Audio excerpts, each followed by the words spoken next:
New York Jets, they play football again. There's gonna be less familiar faces than the last game that we played, but they play the Cleveland Browns, and you already know Boy Green is up. He's at him. He's ready for this game. I will pick myself up, and how will I pick myself up? By celebrating my favorite day of the week, Third Party Thursday. We have a Cleveland Browns representative here to discuss what's going on behind them enemy lines. Okay. And Malachi Corley revenge, is that in the works? Who knows? We're going to discuss it. It's Boy Green meets Wudi. Can you guys help us get a jet chant here? Yeah, going. Oh. Okay, right, yeah. Come on in. Yeah. Okay, let's go! J-E-T-S, Jets! Let's go! J-E-T-S, let's go! There you go, Wudi! Third Party Thursday. Chris joining us here on the program with a capital P here on the program. Jake Asman, come on down. How you doing, good sir? Wow, what an intro. I mean, Boy Green is known for having the intro, but Wudi, that was unreal, man. Thanks for the kind words, son. We are men of many names. My favorite Austrian Jets fan right there, baby. Boy Green Meets Wudi.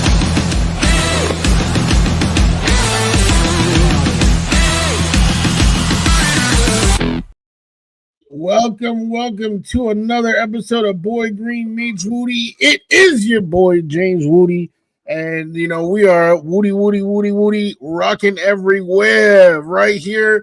No, that is not a sprinkler. That is actually a human being. That is my co-host, my man, the myth, the legend. He is the boy who became king, Mr. Paul Esden Jr.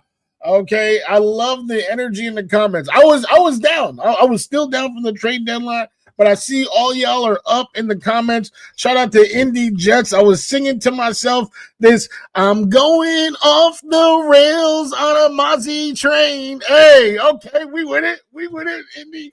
I see that. But we also have somebody waiting in the wings, an esteemed guest, if you will, okay? This man, he is the writer at Dogs by Nature. All right, from the dog pound themselves, we're talking about Cleveland Browns representative. Give me Tom Moore. How you doing, my good sir? Hey guys, how's it going? I'm not sure I'm going to be able to live up to the hype of that intro, but we'll give it a shot here and see we'll do the best we can. Hey, I'm sure you will exceed it. I know it.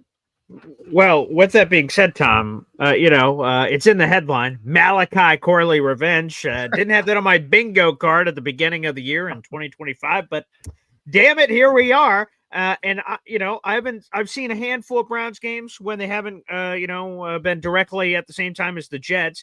And there's been some flashes from Malachi Corley. Is that really happening? What's going on? What's the Malachi Corley experience been like for folks in Cleveland? Yeah, he's been slowly popping up here and there, and in the past few weeks, the broader issue is basically the whole wide receiver room is pretty much horrible so far this year. So nobody's really jumped up, but so there's plenty of opportunities out there. But yeah, they're slowly working him in. I think I think you hit it right. It's like it's a flash here, it's a flash there. There hasn't been anything really consistent. I hadn't really thought about the whole revenge game angle until you brought it up. But, thinking a year ago, Jerry Jeudy, when the Browns went back to Denver, he had a monster game. So his revenge game was good. So maybe there is a little bit of precedence there. Well, speaking of the, Jerry Jeudy, who you just brought up, I guess he could have a revenge game against the Jets for Madden ratings of him not being a Jet. Apparently that coming through. So I didn't even think of that till just now. But what's going on with Jerry Jeudy? He's been rotting away on my fantasy football benches across all of my different leagues. I haven't been forced to start him, but I thought you bring up that game from last year. That was a lot of fun. And there's been some fun moments of Jerry in a Cleveland Browns uniform, but we haven't seen that a lot this season. Why is that? Why not? I think that's something that everybody's trying to figure out. He was he probably didn't. He didn't obviously live up, I don't think, to his billing, his draft position and whatnot when he was with Denver. He comes to Cleveland last year, puts up his first 1,000-yard season of his NFL career. Everybody's like, okay, they unlocked it. This is actually going to work. He's the true number one. And then he comes back this year, and it's like, well, maybe we're 8 games into the season. Is this maybe? Was last year maybe not the real Jerry Jeudy? Is this what we're really seeing? But it kind of ties back into everything that's wrong with the offense. Everybody wants to point the finger at the quarterback, and the quarterback certainly is an issue. And I think you guys know what that feels like. When you asked me to be on here, I almost in my mind, I'm like, wait, we're like that Spider-Man meme where we're like, look, we're both pointing at each other. It's like, wait a minute, this team needs a quarterback. This team needs this. This team needs this. Everybody's like, up in arms about this. But all the pieces do matter. The offensive line, needs to give the quarterback time to throw. The defense needs to respect that the quarterback is going to be able to throw the ball. The receivers need to catch the ball when the ball is thrown to them. And all those pieces just are consistently falling apart. And that ends up resulting in an offense that we see that after going through a historically horrible quarterback situation in 2024 with Deshaun Watson, Dorian Thompson-Robinson, Jameis Winston, Bailey Zappi, the thought was, well, it can't get any worse. But this is Cleveland. We should probably have known that was not true. And now all of a sudden we're 8 games into 2025 and the offense is still playing at a very, very low, historically horrible level. And it's really getting frustrating. The defense is getting frustrated. The defense is eventually going to start wearing down because we saw it happen last year. We've seen it happen in games this year. They go out, they do what they have to do, but eventually you can only hold the other team back so long. And if your offense is only putting up 10 points a game, if your offense is scoring on that first offensive drive, and then you're going 3 and out, 3 and out, 3 and out, 4-play drives, 3-play drives, punt, missed field goal, turnover, it just all, it's hard to overcome. And you watch the games, and I'm sure you guys can, you guys have a similar feeling when you're watching the Jets. You can kind of see the pattern start. You can kind of see things start to unravel, and it's like, oh, here we go again. Yes, definitely. Have seen that pattern once or twice or 7 times this season so far. That is correct. Let me ask you guys. So then, what's it like trying to win an NFL game when you have a running back playing quarterback? Wow.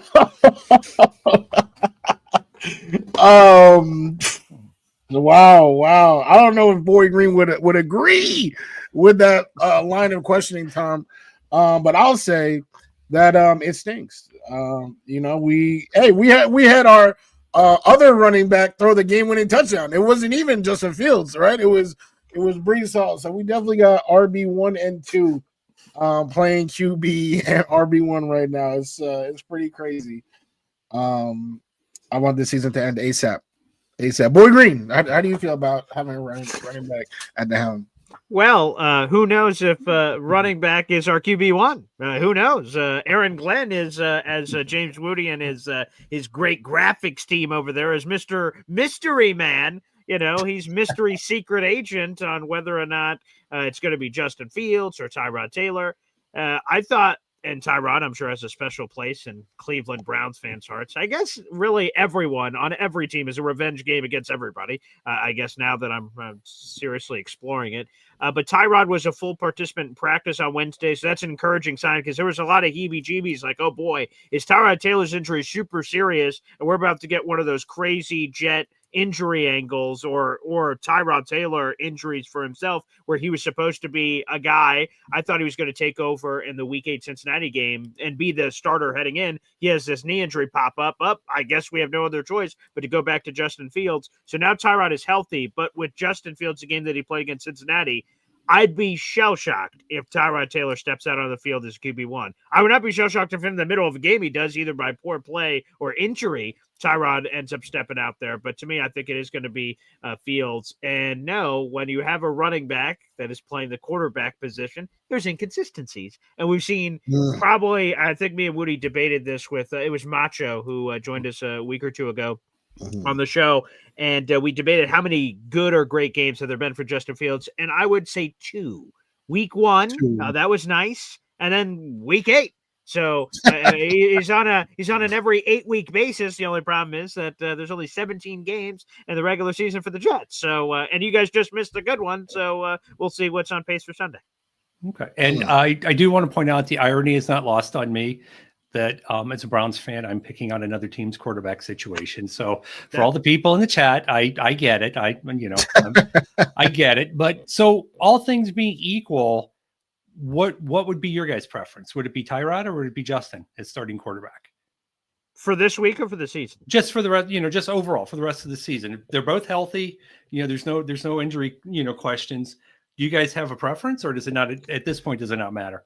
Well, it's probably Justin just because he's 26 and Tyrod Taylor is 36. So Tyrod is closer to death than birth. So, I mean, out of the two choices, I'm probably picking Justin because, what he has. So Tyrod's a free agent after the season. Justin has $10 million guaranteed. Shout out to his agent for negotiating that into the contract. So he is more likely than not to be here unless the Jets just eat the money and cut him. So these final 9 games or whatever it is more so for Justin to prove that he can be the bridge. I think his potential proving of being the franchise quarterback is over. I think he has shown that the small chance that there could have been this season for Baker Mayfield, Sam Darnold, or whatever, I think that died when he had negative 10 net passing yards against the Denver Broncos. Or pick another game where he was awful, where the Buffalo Bills backup quarterback came in for one play and had more passing yards that one play than Justin had the entire game in week 2 against Buffalo. That's probably where it died. So the hopes of that being it for Justin Fields are over for me, but being a competent, serviceable bridge for the inevitable rookie that's going to be drafted this offseason by the Jets, I think that's what Justin's fighting for. So to me, that's probably more valuable than seeing Tyrod Taylor trot his Tales of the Crypt ass out there and inevitably get hurt. So probably Justin. Wudi? Yeah, I definitely don't have any sort of prejudice against old people like Boy Green does. But I would go with Fields simply because that was their choice, right? It's kind of like, you made your bed, lie in it. You chose Justin Fields, okay? Then it's the Justin Fields show until he is unable to continue. But I'm not gonna lie, there was a part of me, I said it on this show, I want to say about a month ago, about throwing a little pick your way to see if we can steal Shador. We were talking about that a little bit. What are your thoughts? Is because I know on the outside, anyone outside of the state of Ohio, people are talking about collusion. They're talking about all these different things with Shador. But from what you've seen, what is the situation going on with that young man there? If you guys want him, please call. Take him. I'll drive him to the airport. And here's the thing with Sanders, and none of this is a reflection on him. Since he has been with the team, from all accounts, he's been a model teammate. He's done everything they've asked them to do in practice. He had a couple speeding tickets right at the very beginning, but that this happens in this town with these players sometimes. So there's nothing that he's done to have anything negative around him. It's all that outside noise. It's the fanboys. It's the media that knows if they say Shador Sanders, if they put his name in a headline, they put his name on a social media post, it's going to generate clicks. It's going to generate, people coming and screaming and yelling. And I've seen a lot in this town when it comes to quarterbacks. I've been following the Browns since, the mid 70s. So, I'm sorry to hear that. So thank you for, talking about old people there, Paul. That was really good. But I've never seen anything quite like this. This is a 5th round rookie quarterback, and it's just been nonstop screaming and yelling about why is he not getting this in practice? Why is he not playing? Why are they doing this? Why are they intentionally trying to ruin his career? Call me naive, but I'm trying to think the last time there was an NFL coach who intentionally benched a player that was that if you hear his fans say it, he's a generational talent. The NFL is is terrified of him stepping on the field because he's so good. And if that's true, the fact that they would intentionally not be playing him is just mind-boggling. It doesn't fit what the reality is of the NFL. It's fine that there were people that thought he should have been the number 1 overall pick, but the rest of the NFL said, no, he's not. And it wasn't as if the Browns were the only team needing a quarterback this year. All these teams passed on him multiple times. And then let's not even get into the idea of then the NFL called and told the franchise that is universally looked at as the graveyard of quarterbacks. This is the one place you don't want to go if you're a quarterback.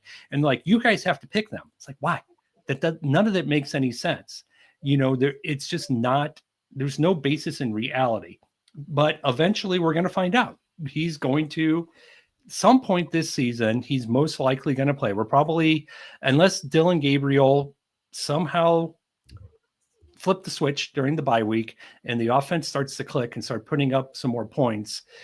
Let's think. The Browns have 9 games left. Gabriel started 4. Everybody is pretty much in universal consensus that 4 games is not enough, even though there are plenty of people that have already decided, even before he took a snap, that Dylan Gabriel is possibly the worst quarterback in the history of the NFL. He's going to get probably at least 2 more games because that'll get him to 6, and there'll be 7 games left. So either you give Gabriel 3 more games, he gets the 7, you have a body of work, you switch to Shador and let him play the last 6 games, or you do it a week earlier. Then you got 6 games of Dylan, you got 7 games of Sanders. And that gives you kind of like a fair. And I know that fair is not an NFL term. This isn't, youth football. This isn't participation. But once you make the switch to Sanders, you got to ride that out for the rest of the season unless he gets hurt, because you can't go back. You can't then turn around and go back to Gabriel. That doesn't work. So if 4 games is not enough, or 4 games, if you're going to throw Dylan Gabriel out after 4 games, what do you do in 4 games if the offense hasn't gotten any better? So what's going to happen? Sanders is going to come out. He's either going to be good, which will be great if he is. He's going to be at the same level as Gabriel, or he's going to be worse. And of those outcomes, 2 of them are not good, because all the people are going to do is make excuses. If he's not good, it's going to be like, well, it's because his wide receivers aren't good. Well, it's because the play calling isn't good. It's because the offensive line can't block. Well, that's all been true since the beginning of the season. So I just think they're in a position where once they make that switch, they can't then go back to Dylan Gabriel unless there's injury. And God knows, we don't want to see Bailey Zappi play. And Deshaun Watson is never seeing the field in a Browns uniform again either. Right. So we're not that far away from really finding out and getting a good. And it's the same situation. The Browns have 2 first-round picks next year in the draft. The expectation is they're going to go and get a quarterback, which you guys mentioned the Jets are thinking the same thing. And I didn't know if it, I know there's some talk whether maybe they'll wait to 2027 if they don't like anybody, because now they have 5, first round picks over the next 2 seasons. So it all comes down to, who wants a quarterback more in the draft. Because who doesn't want to win on Sunday? Because all you're going to do is kill your draft position. Yeah, we could get into that too. I would say on Shador, you answered my question, because I was going to say, all of us have been kids, and we've bought toys that we wanted to keep in the package. It's pristine. No one else understands. We don't want to play with it. We just want to keep it in the package. Mm-hmm. And Shador Sanders, right, is this unopened toy up in the corner. And everyone's favorite quarterback is the backup quarterback. We haven't seen him yet. It's the mystery box. He could be terrible, but maybe he could be better than this guy. And with what Dylan Gabriel shown, I imagine Brown fans eventually are going to want to crack that egg and see what the hell's in it before the end of the year, especially if they have to make this quarterback decision. If you haven't even given Shador a chance to even test out what he is, then you could just assume, I guess, he's going to be terrible. So it's good for them to at least test drive it out. But to go to that, I'm going to be honest, and maybe Woody's going to disagree here. I don't know. I want to win on Sunday. Screw the Browns. For God's sakes, for 1-7, man. I want some wins. You guys have double the amount of wins we have. That may only be 2, but that's still double based on the math that I got in SUNY Oswego. God bless. The go Lakers. Okay? So the fact of the matter is, I want to win. I get all the screwing of draft position, but here's like the ultimate thing on the draft, right? Everyone told me that this 2026 draft, Paul, don't worry, it's the quarterback class. It's going to be great. The Jets are going to find their guy there. I promise, man. I promise. I'm like, all right, sounds good. We're halfway through the season. Okay, Paul, totally lied. 2026 sucks, but 2027, oh my God, it's the best of all time. You're going to love it. And so every year, it's the next year, the next year, the next year. So you're telling me, people out there in the universe, Paul, tank for sure, hope your team loses and rot in that misery. And then the next year, for sure, you're going to get that quarterback. So you know what? Here's the thing for me. Let's go to that draft that just happened, right? Caleb, number 1 overall. Jaden Daniels, number 2 overall. Drake May, number 3. Did the Bears get the best quarterback? I don't know. It's at least a conversation. But we're seeing success with some of the other ones. So I don't think the guaranteed number 1 overall pick, and it was either Wudi or one of our recent guests said it. Look at the last 10 number 1 overall pick quarterbacks and talk about the success level that we've seen there. It's very hit and miss. The two we're talking about are Andrew Luck, who's retired, and Joe Burrow, who unfortunately has been dealing with some injuries, of those true, unbelievable success stories. So to me, I'm not going to be rooting for a loss this week. I don't think I'm going to be doing it at any point in the season. I want to try to stack wins for our guy, and maybe it leads to this core issue, which we can turn into a question here. Aaron Glenn's you're number 1, and he's going to be here for a while. So he has a culture to establish. What's the temperature on Kevin Stefanski, a guy who's won multiple Coach of the Year awards? Everyone loves him from the outside. They think, oh, man, what's this innovative, smart guy? And he's been sometimes handed these hands with the Deshaun Watson situation and others. That he's been sort of anchored down by some of these things that are either beyond his control or just that he's currently dealing with based on things going on. Is Kevin Stefanski's job at all on the line, or is he 100% coming back next year? I think going into the season, the thought was that they're still doing that. They're still in the rebuilding. They're still digging out from the mess of the Watson contract. And I still think that's probably going to be what they do. They're going to stay the course at the end of the season, but it does get harder because, we're now 8 games into this season. They had a 3-14 season last year. They're 2-6. So that's 5-20 since the beginning of the last season. And they're not watchable. Right. This is the thing. Apathy is the worst thing, in the world. It's just like I talked about, at the opening. You watch the game and you can just see this familiar pattern start, and it goes down and down and down. And it's just like by the middle of the third quarter, you're on your phone, you're zipping over to red zone, you're talking, just not, you're half paying attention. You still have the game on because that's what you do. And that's what gets hard. And, you got guys, tanking. Everybody wants to talk about tanking, but tanking is, I think there's a big difference between, I think they put so much work, the players and the coaches, into these games. I don't really see anybody going out and intentionally losing, but I think that's different when you're in a situation where it's like, we're not going to be that upset from a franchise standpoint if we lose, because we're looking at the bigger picture. We're looking at the long-term picture. The hard part is, as fans, we're like, come on, we've been, you've only been here for 3 or 4 years. I've been putting up with this, for 30 some years, longer, 30, 40 years. It gets hard when you're a longtime fan. It gets hard when you're, a short time fan. You're losing that next generation of fans when you're not. And it's one thing to be competitive and lose. It's another thing to just be borderline unwatchable and lose. And that's where they're tipping into that latter category a lot already this year.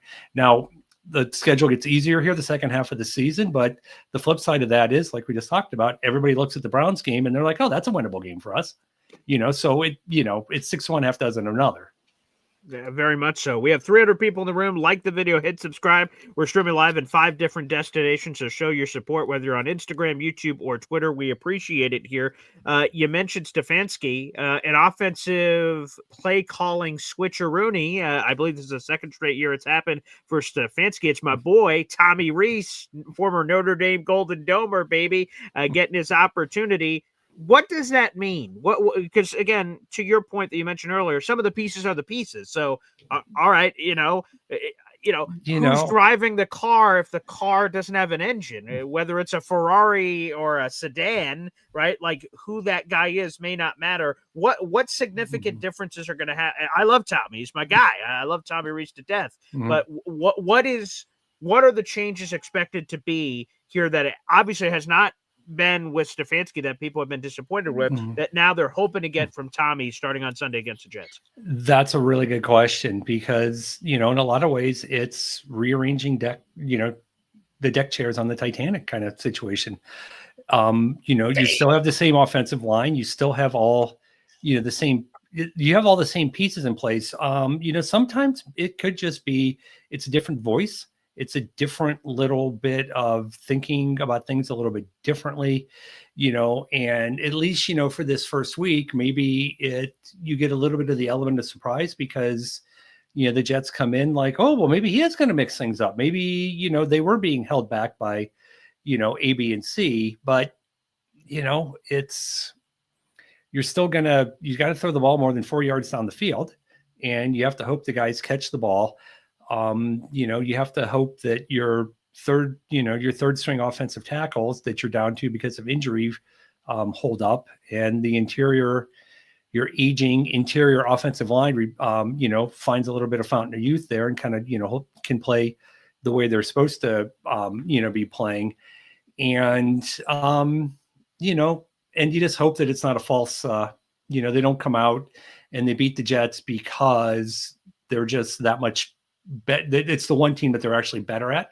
And the Jets are, feeling, a lot of uncertainty after the week they just had with, we just, traded this person, we played that person, we're benching, our former all-pro linebacker, all these things are hoping. And then it's like, okay, Monday will feel good if they win, but if they turn around the next week and it's another 30-3 loss to the Ravens, what did we do here? We're just spinning our wheels.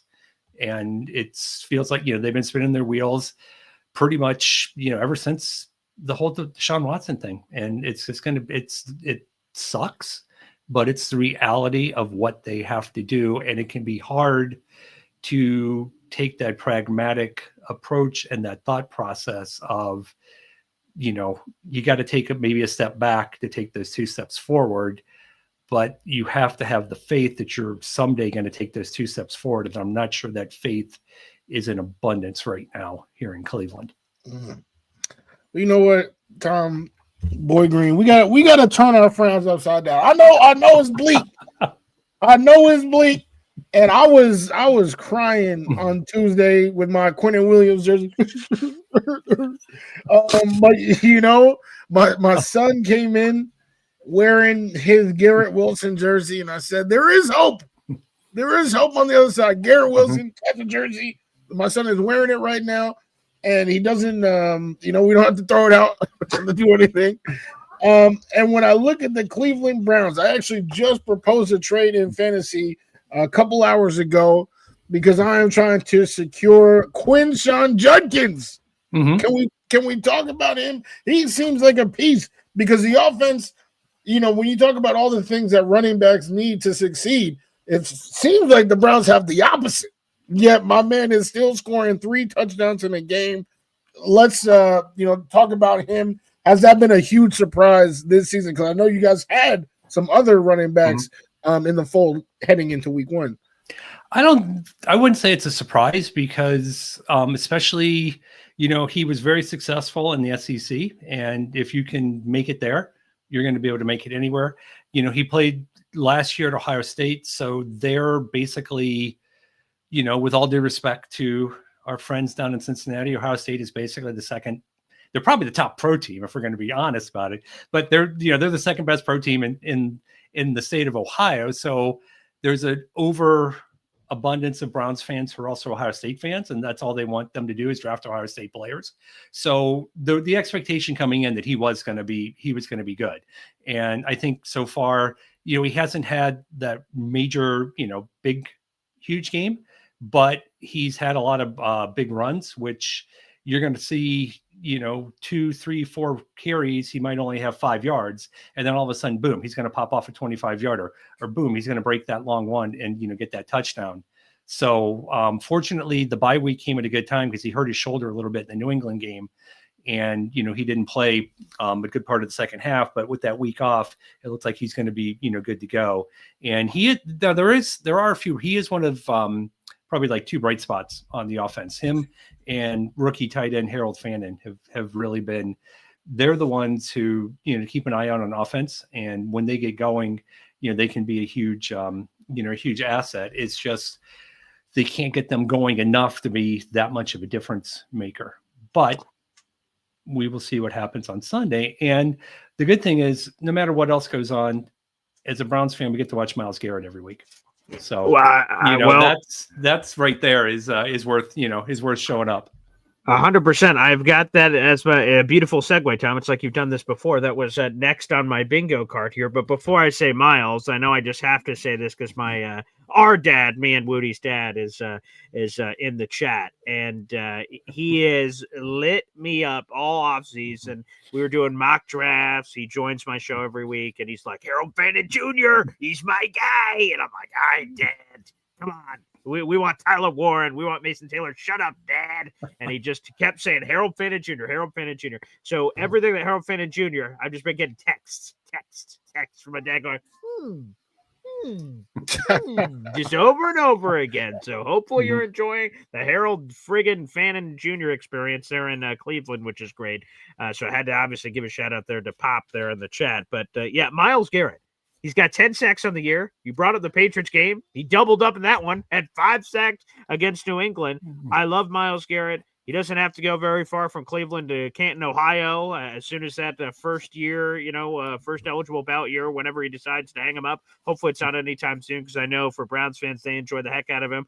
I normally enjoy the heck out of him. I hope I don't on Sunday for that matter. But Myles Garrett, a special individual. And can you talk about his season? And also, again, we're talking about all kinds of crazy stuff during the offseason. It sounded like Myles was hell-bent on saying, enough with the losing. I want out of here. It's not about the money. Wait, how much? Okay, I'm a Cleveland Brown. So that was sort of interesting. So, give us the Myles Garrett experience. So, that's the thing. When people – he was using what pressure he had to exert on the team. And it was really, it's an age old thing. When they say it's not about the money, it's about the money because, these guys are playing for pride. And even though they know that I'm going to sign my contract and for a day, a week, a year, I'm going to be the highest paid person at my position, there's somebody else that's going to come around right around the corner and they're going to be, but as long as you're getting paid what you're worth, that's probably a win at the end of the day. But ever since he's been on the team, the Browns have been working to try to build that complementary defense of line around him to really maximize, not really maximize what he does. I mean, he gets double teamed, he gets chipped, he gets more than anybody else in the league. I mean, it's not even close. And, Pittsburgh fans can, go bite it with the whole TJ Watt thing. He's not getting double teamed or anywhere near what Garrett is. And the stuff that Garrett does it seems like it's physically impossible to do. But the point I'm trying to make is he takes up so much attention from the opposing offense. But now the Browns have finally built a defensive line with Shelby Harris, Mason Graham, Malik Collins in the middle, and they've finally got what looks to be a solid rotation at the other defensive end with Alex Wright and Isaiah McGuire, that they're actually now making plays. Garrett's got 2, 3, 4 guys blocking him. These other 3 guys should be able to do something, and it hasn't always been the case in the past year, but now it's starting to be that case. Shelby Harris, I was just looking today. He's second among defensive interior players on PFF grades, if that's, for what that's worth. And Alex Wright's, earning that second contract. Mason Graham's been very solid, as a rookie in the middle of the line. So the defensive line is finally starting to, those complementary pieces are actually now complementary pieces to the awesomeness that is Myles Garrett. My God. Well, that should be a lot of fun for Justin Fields, right? Yeah, well, in 3 career starts against the Browns, they got 12 sacks on Fields. I want to say he's averaged 70 passing yards and like a 40% completion rate. So now those weren't games where he was playing with the Jets. So, that's true. Yeah, not with this arsenal, pal. Yeah, whole different ball game now. So That's great. That's an unbelievable Hey, put combination. that in the Wudi 3 there. Your Wudi 3 that might find its way in there. 70 yards, which low key would actually be higher. I Than was about to say that's a good point.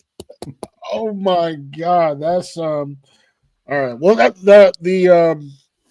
had another fantasy question, and you brought it up. Actually, I probably should have interjected at that time because Harold Fannin has been fantastic. I think there's been a lot of good rookie tight ends. Aronde Getson has been My boy. killing it. Terrence Ferguson. There's been a lot of good rookie tight end play. Obviously, of course, Tyler Warren and Cole. But anyway, Harold Fannin Jr. Because I drafted Njoku, and I thought like Njoku was like really good. What is it? Just the emergence of Harold Fannin? They're just saying and just writing Njoku out the game, or because I had to drop him. I dropped him off my fantasy. It's been his season's been a little bit rough this year. He hasn't had that one big game yet. He's been dealing with a little bit of a knee injury the past couple weeks, and I guess I don't know if it's comfort level with especially with Gabriel taking over these past 4 games. Did he throw a little bit more with the fellow rookie during training camp and the preseason? So does that maybe just kind of make him feel a little bit better? Is it just they're sliding more coverage, they're focusing more on Njoku, and that leaves Fannin open?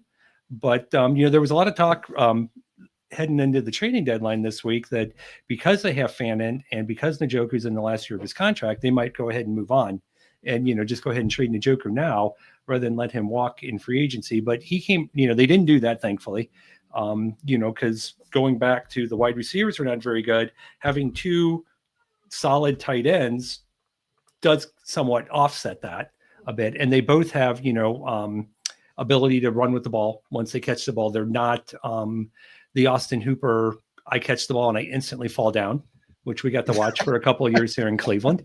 I think the guy probably, practically had negative yak, which seems almost impossible to do, but it felt like it at times.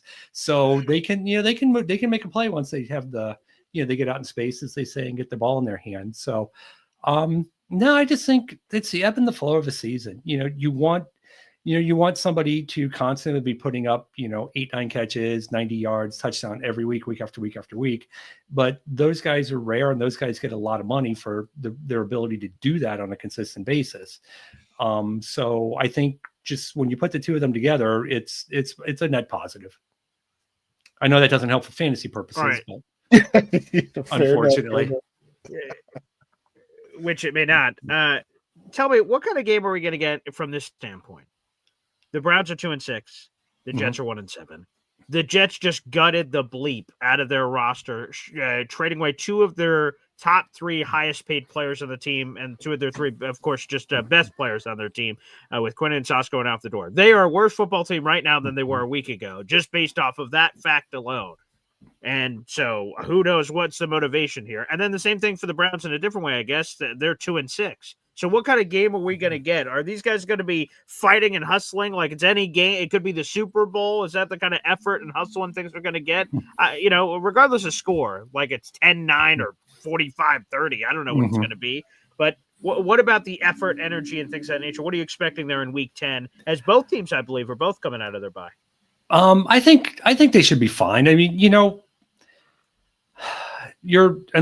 obviously there's no guarantees in the NFL, but these guys are all even if they're thinking, oh my God, I need to get out of Cleveland at the end of the year, I need to get out of New York at the end of the year, they want to put tape up for their next employer if they're in a contract year, or they just think it's like, dude, I got to move on, I got to do something different.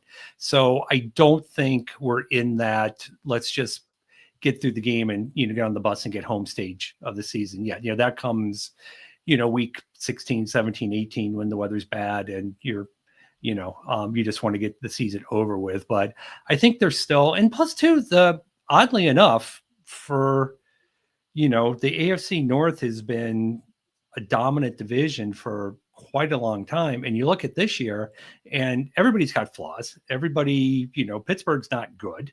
Even though they're in first place, everybody, and probably rightfully so, is expecting Baltimore to still win the division, even though they're what are they, 3-5, I think, at the moment. But the benefit to the Ravens is they've only played one division game. So they still have both games against the Bengals. They still have both games against the Steelers.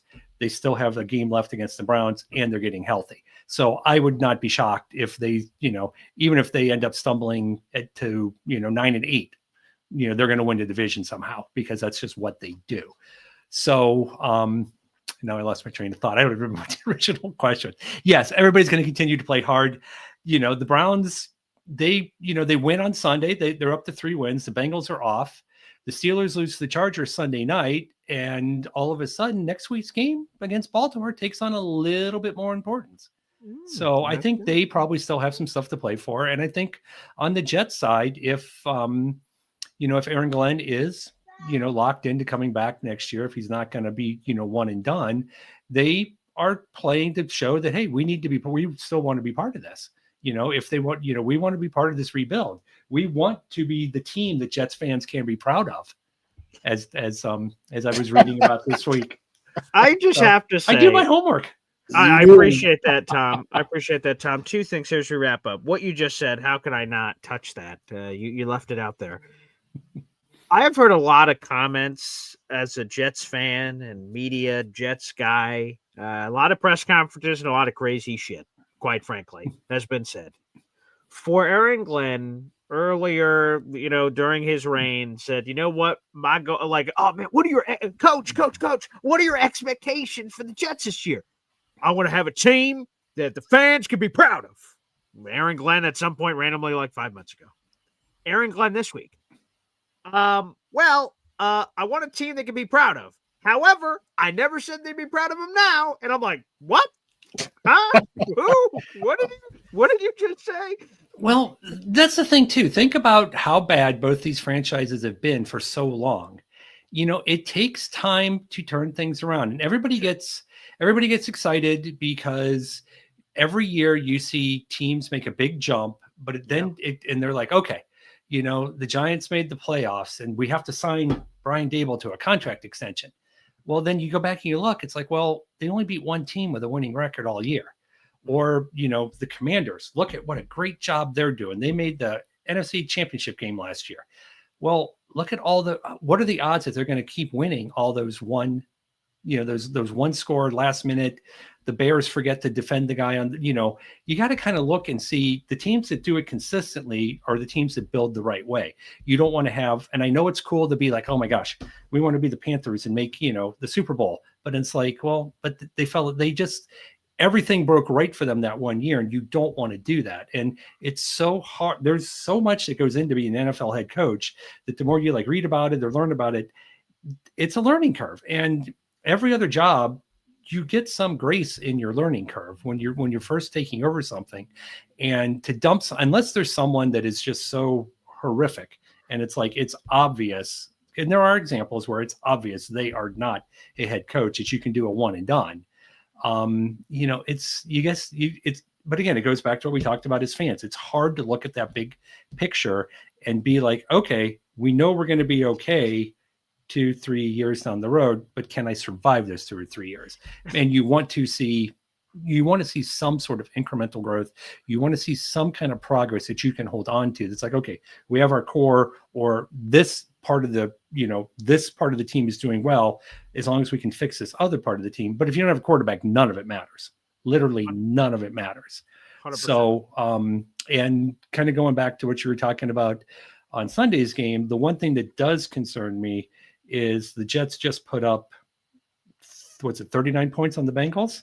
And now the Bengals are probably the worst defense possibly in the history of the NFL, but the Browns only put up 16 points against that same defense. So that does concern me. And they did that with the super unbelievable greatest quarterback in the history of forever, Joe Flacco. He was still on the Browns then, and he could only put 16 points up on this horrible defense. Which so does make me a little bit nervous about Sunday, but it's one of those games where the first team to hit double digits might be the winner. Oh, definitely. What a line in the sand to draw. My final comment is this, and I had it in my notes, but it got lost during our interview. So thank you to Old Yank. One more revenge game. Juwan Briggs, baby. It's Juwan Briggs Day on Sunday, and he has been a wonderful, nice, Darren Muji, when you're 1-7, we hold on to the things we can hold on to as mini wins when you don't have a lot of them during the season. And Juwan Briggs being picked up, the Jets had massive void at defensive tackle all offseason. We're all complaining, man, they're not next to Quentin Williams at the time. Now he's gone. But oh, man, we need a defensive tackle, Not listening. Right before the season, Harrison Phillips, boom, a very proven veteran name. He comes in. That was a big addition. And then Juwan Briggs, a lesser-known guy to Jet fans. And, man, he's shown a lot of pop, and he's been very good for the Jets. So, revenge game for Juwan Briggs. Want to put that on the docket. Psh, right there for you. Yes. Okay. Dylan Gabriel's watching this, and he is on notice now. Okay. Make sure he writes that down. Make sure he writes that down. Tom, this was such a fun chat despite our team's records and where they are. I always love doing these third-party Thursdays, as Woody says, are the best. And it's always great to network ahead of the games. And, hey, Jets about to have 2 games in a very short span of time here. Over the next week, they're going to have 2 games that they play on Thursday Night Football next week. So enjoy that, America, for that one, which is delicious. So can't wait. But, Tom, I want to thank you so much for taking the time to join us today. Of course. I'm always happy to talk. Absolutely. Well, we're always happy to have you. And good luck this Sunday. Whatever you want. If you want to win or if you want a loss, I hope you get what your heart desires. Sounds good. All right. Thanks, everybody, for tuning in. Make sure, again, you guys like the video, hit subscribe, as we have over 400 people in the room. At Take Flight Talk for James Wudi, at BoyGreen25 for me. And, again, Dogs by Nature, baby. Ho, ho! Over there in all Cleveland Browns land. Appreciate you guys. We'll see you next time.